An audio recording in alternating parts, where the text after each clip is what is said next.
one way out, BBM. There's only one way out. Good governance. Good governance. Tama.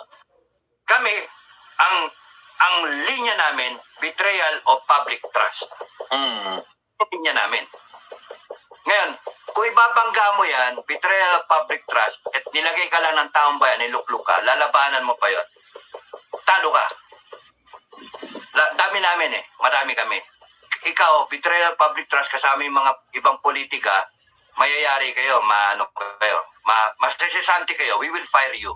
We will fire you. Huwag nyo kaming lalabanan. Ang dapat, good governance. Ang galing niyo yung korupsyon, aksyonan ninyo yung mga hinanaing ng tao, itigil nyo yung kay Kibuloy na yan, itigil nyo yung kay Bantag, yung kay Tebes, let them face yung kanilang kalaban in court, yung accusers nila in court, magbangayan, let them protect themselves, as guaranteed by the Constitution.